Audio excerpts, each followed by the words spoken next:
If there's one circuit that captures the spirit of pure old-school racing, it's Interlagos. Built inside a natural amphitheater on the outskirts of São Paulo, this track rises and falls with the land, a fast, flowing, unpredictable ride that tests both driver and machine from the first corner right up to the last. It's fast, it's technical, and it has written some of Formula One's most emotional stories.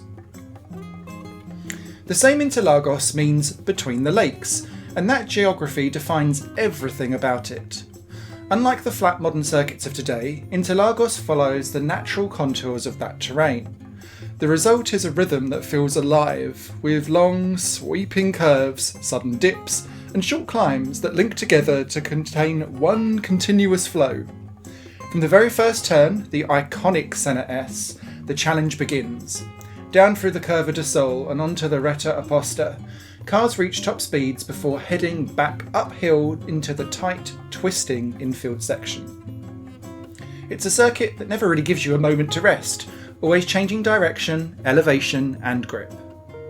When it first opened in 1940, Interlagos was almost twice as long as it is today, about 8 kilometres, and combined a high-speed outer oval with a twisting road section.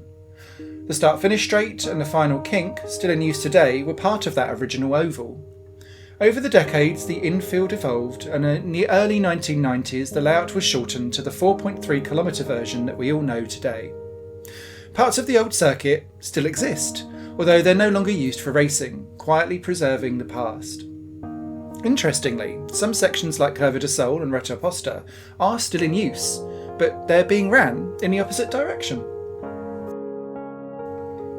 In 1971, the circuit was officially renamed the Autódromo José Carlos Pace, honouring Brazilian Formula One driver Carlos Pace, a rising star of the late 1960s and early 1970s, who tragically died in a plane crash in 1977. Despite the official change, fans never really let go of the old name, Interlagos, a testament to the track's enduring identity and character. By the time Formula One visited Brazil in the 1970s, Interlagos had already earned itself a reputation, breathtaking, bumpy and brutally demanding. Drivers loved its personality, but the rough surface, limited runoff areas and extreme G-forces actually made it one of the toughest circuits in the world. Safety concerns eventually forced change, but even after the shortening in the 1990s, the natural flow, elevation changes and relentless rhythm remained. And Interlagos, it's one of those rare tracks that didn't really lose its soul. And then came the moments that defined its legend. In 1991, Ayrton Senna crossed the finish line first despite a faltering gearbox. And that was a triumph of skill, courage and sheer determination that sent Brazilian crowds into fever pitch with ecstasy. 2 years later, in 1993, Senna faced a chaotic, rain-soaked, crazy race, navigating a tropical downpour with unmatched precision to claim yet another unforgettable home victory. These wins, full of drama and emotion, cemented Senna's legendary status and Interlagos as its spiritual home. Even decades later, Interlagos continued to deliver iconic moments. The 2008 championship finale between Lewis Hamilton and Felipe Massa is forever etched in history. As Massa crossed the finishing line and the crowd erupted, Brazil had a world champion.